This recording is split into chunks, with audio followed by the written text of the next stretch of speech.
Bonjour à tous et bienvenue dans cette nouvelle vidéo de la chaîne Tesla Pyrénées. Confinement oblige, je ne vais pas vous faire d'essai de la voiture, ni vous faire une énième explication des fonctionnalités. Il y a plein de chaînes qui font ça nettement mieux que moi. Pour ceux qui vont sur Facebook, vous pouvez aussi vous rendre sur les groupes de Tesla Club France et le groupe de Tesla Model 3 France, un groupe de gens sympas et motivés qui répondront à toutes vos questions. Du coup, de quoi je vais vous parler ? Je vais faire un petit peu de hors-sujet, mais pas complètement. J'ai pu lire sur les réseaux que pas mal de gens s'intéressent au photovoltaïque, et une question qui revient souvent, est-il possible de charger son véhicule uniquement avec des panneaux solaires ? Alors avant de commencer, il faut se poser quelques questions, j'en ai sélectionné 5, mais la liste n'est pas exhaustive. Première question, est-ce que ma toiture est adaptée et est-ce que ma maison est bien orientée ? Deuxième question, quelle est ma consommation électrique sur une année ? Troisième question, quelle puissance j'ai besoin et quel est mon budget? Quatrième question, le photovoltaïque, comment ça fonctionne? Et enfin, cinquième question, est-ce que je vais pouvoir recharger mon véhicule électrique uniquement avec le soleil? Alors avant de commencer, je veux juste vous préciser un ou deux points. Je ne suis sponsorisé par personne, je ne touche aucune subvention de quelque nature que ce soit, je ne suis pas électricien et encore moins expert en photovoltaïque, je vous livre juste mon expérience. Ceci étant dit, on y va. Alors, première question, ma toiture est-elle adaptée et ma maison est-elle bien orientée? Donc je pense qu'aujourd'hui, les poseurs de photovoltaïque ont des solutions pour vraiment tout type de toiture. Seul conseil qu'on m'a donné, c'est qu'il fallait mieux éviter aujourd'hui de faire du remplacement de tuiles par les panneaux photovoltaïques et qu'il fallait mieux faire de la surimposition. Donc voilà, ça c'est la toiture de ma maison. Donc on voit donc l'ensemble des panneaux, moi je suis orienté plein sud. On voit que les panneaux ne sont pas à la place des tuiles, ils sont posés par-dessus. En fait, le poseur pose des rails et il vient poser les panneaux sur les rails. Donc il y a un jour entre la toiture et les panneaux. Il y a aussi les solutions de tuiles comme fait Tesla, mais ça c'est une technologie que je ne connais pas du tout, donc je ne l'aborderai pas plus. Également très important, l'orientation de votre toiture. Plus elle est exposée vers le sud, mieux c'est pour profiter au maximum de la lumière du soleil. Veillez également à ce que vous n'ayez pas une végétation gênante au-dessus de votre toiture, à proximité immédiate, et aussi les constructions environnantes qui pourraient vous priver d'une certaine partie de la lumière de la journée. Deuxième question à vous poser, quelle est votre consommation électrique annuelle? Ça, c'est une donnée super importante que votre installateur va vous demander afin de calculer au mieux la puissance dont vous aurez besoin. Donc cette donnée, vous la trouverez sans problème sur votre compte client de votre fournisseur. Autre chose importante à penser avant d'estimer cette puissance, c'est les éventuels travaux que vous allez faire chez vous, l'installation d'un ballon thermodynamique, éventuellement d'une climatisation, pourquoi pas d'une piscine. Tout ça, c'est des appareils nouveaux qui vont consommer forcément plus et qui vont influer fortement sur votre consommation annuelle. Troisième question, donc une des plus importantes, de quelle puissance donc je vais avoir besoin et surtout quel est mon budget? Est-ce qu'une installation à 3 kg, 6 kg, 9 kg ou voire plus, c'est encore une fois question de vos besoins et de votre budget, ça à réfléchir et faites faire plusieurs devis. Et c'est là qu'il faut être très vigilant, vous allez avoir des devis de toutes sortes, ça va du simple au triple, donc il faut vraiment être extrêmement vigilant sur ces devis-là. Vous allez avoir des devis un peu chers avec l'appel du super commercial qui va vous faire des rabais extraordinaires. Donc méfiez-vous, étudiez bien. Une bonne solution, c'est le bouche à oreille. Si dans votre entourage, quelqu'un a fait travailler une entreprise dont le travail est sérieux et les tarifs cohérents, c'est encore plus facile. Me concernant, j'ai fait travailler l'entreprise JP Sun. Ils avaient fait l'installation nom de la famille, donc ils sont situés en région bordelaise, plus exactement à côté du bassin d'Arcachon, à Millos, mais ils vont assez loin parce qu'ils sont venus installer le matériel chez moi à côté de Pau. Voilà le devis que j'ai reçu de chez JP Sun, ce après avoir eu plusieurs échanges téléphoniques avec le commercial qui m'a posé tout un tas de questions sur ma maison, la localisation, la pente du toit, quel type de charpente, quelles sont les tuiles qu'il y a sur le toit, quelle est ma consommation annuelle, voilà. Donc j'ai reçu ce devis extrêmement complet, on a tout le détail de l'ensemble des matériels qui vont être posés chez moi, donc les panneaux solaires, même le détail sur le type de crochet utilisé pour fixer les panneaux sur les rails. En page suivante, on a à gauche les types de rails qui seront utilisés et à droite l'onduleur. Donc ça c'est aussi une donnée super importante avec toutes les caractéristiques.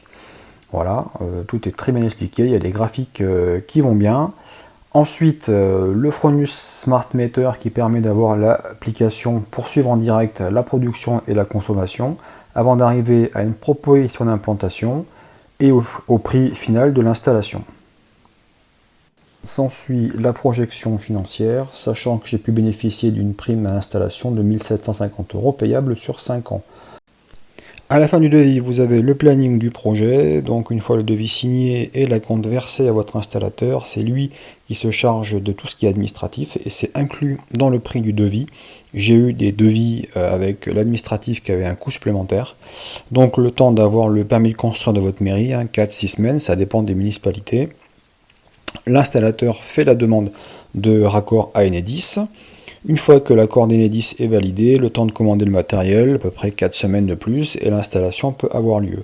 Chez moi, ça a pris 3 jours parce que les installateurs n'ont pas eu de chance, il y a vraiment une météo pourrie.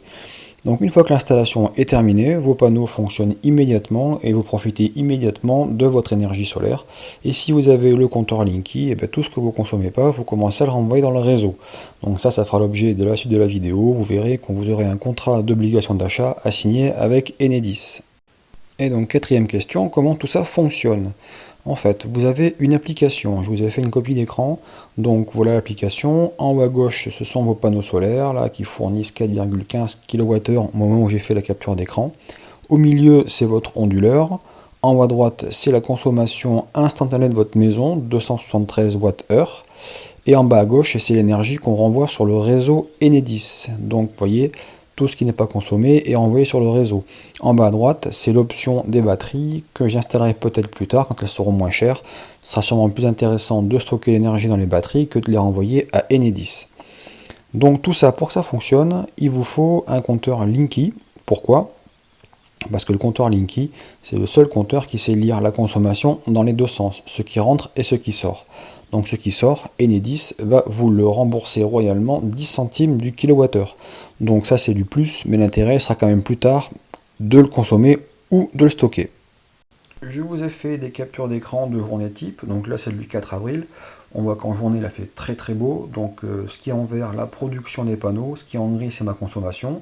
Donc dans le courant de la journée, on a tout couvert par les panneaux. Une autre journée type, on voit le graphique de gauche, c'est la consommation de la voiture sur une charge pendant les heures creuses. Le reste de la journée, toujours en vert les panneaux, en gris ma consommation, donc une bonne partie couverte par les panneaux. Et une dernière capture d'écran, une journée pourrie. Donc là c'était le 12 mars, il a fait un temps gris toute la journée, donc les panneaux ont très très peu produit d'électricité, donc là on n'a quasiment aucune couverture par le soleil. Ce qui emmène à la cinquième et dernière question, est-ce que je vais pouvoir recharger mon véhicule gratuitement avec le photovoltaïque? Alors la réponse, je vous ai dit oui, mais non, c'est une réponse qui ne va forcément pas vous arranger beaucoup. Donc comme vous avez pu le comprendre, j'espère, à moins d'habiter dans une région super ensoleillée toute l'année, avec des journées à rallonge, été comme hiver, et d'avoir une installation photovoltaïque conséquente qui vous donne une puissance constante minimum toute l'année, la recharge d'un véhicule uniquement avec des panneaux solaires, pour moi, c'est de l'appoint. C'est vraiment pour éviter de renvoyer le courant à Enedis. Et pour faire une démonstration, le mieux, je vous ai fait une recharge solaire et je vous ai fait une démo en vidéo. Donc voilà l'onduleur, là c'est l'onduleur de marque Fronius qui m'a été installé. On voit en direct la production des panneaux. On a un peu plus de 5 kg de production en direct. Donc nickel, idéal pour brancher la voiture et vous faire une petite démo. Allez, à tout de suite. Nous voilà dans la voiture pour vous faire une petite démo de comment ça peut se passer avec une charge solaire. Donc là c'est en direct la conso de la maison. Donc vous voyez les panneaux produisent actuellement 4,45 kg. Bon c'était à 5 kg il y a 10 secondes. Ma maison consomme actuellement voilà, entre 150 et 370 watts, ça dépend quand les frigos se mettent en route ou pas. Voilà, c'est pas des valeurs qui sont vraiment régulières. Donc on va mettre la voiture en charge et on va voir ce que ça donne. La voiture est maintenant branchée à la borne. Je vais vous montrer dehors quand même la météo. On voit qu'il fait beau, c'est pas non plus un temps extraordinaire. Il y a quelques nuages. On distingue un petit peu au fond rapidement les Pyrénées. On n'est pas sur une journée quand même plein soleil. Donc on va aller voir maintenant dans la voiture ce que ça donne exactement en direct avec l'application.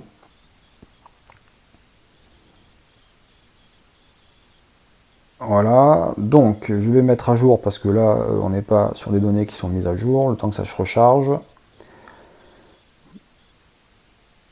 Voilà, donc on voit que les panneaux fournissent 5 kg tout rond et la maison consomme 5,43 kWh. Donc là c'est la conso de la maison plus la recharge de la voiture et on tire que 431 Wh sur le réseau. Donc on a une option, on peut zoomer dessus, voilà, on voit que 95% des besoins de la maison plus la recharge de la voiture sont fournis par les panneaux solaires. Donc bon, l'exemple est plutôt pas mal, on n'est pas à 100%, mais on est vraiment pas loin.